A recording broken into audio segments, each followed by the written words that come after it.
اسرائیل میں گلوبل سمود فلوٹیلا کے امدادی کارکنان پر بدترین ذہنی اور جسمانی تشدد کیا گیا۔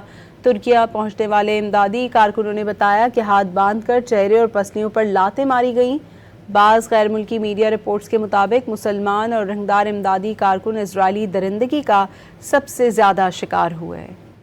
اسرائیل نے امدادی کارکنوں پر مظالم کی نئی داستان رقم کر دی۔ ترکیہ پہنچنے والے سمود فلوٹیلا ارکان نے اسرائیلی قید میں وحشیانہ سلوک کی ہولناک صورتحال سے آگاہ کیا۔ امدادی کارکنوں نے بتایا کہ انہیں بدترین ذہنی اور جسمانی تشدد کا نشانہ بنایا گیا۔ ہاتھ باندھ کر چہرے اور پیٹھ پر لاتیں ماری گئیں۔ ایک کارکن نے بتایا کہ اسرائیلی اہلکار نے اس کی آنکھ پر گھونسا مارا، جس کے بعد اسے کچھ نظر نہیں آ رہا تھا۔ انہیں ایک کنٹینر میں انتہائی بری حالت میں رکھا گیا، جہاں جان بوجھ کر انہیں پانی انتہائی کم مقدار میں دیا جاتا تھا۔ ادھر بعض غیر ملکی میڈیا رپورٹس میں بتایا گیا ہے کہ مسلمان اور رنگ دار امدادی کارکن اسرائیلی درندگی کا سب سے زیادہ نشانہ بنے۔ انہیں زیادتی کا نشانہ بنایا گیا، انہیں بجلی کے جھٹکے بھی دیے گئے۔ درجنوں ارکان کو پسلیاں ٹوٹنے اور سانس لینے میں دشواری کا بھی سامنا ہے۔ ویڈیو میں دیکھا جا سکتا ہے کہ استنبول پہنچنے والے متعدد کارکنوں کو اسٹریچر اور ویل چیئر پر اسپتال منتقل کیا گیا۔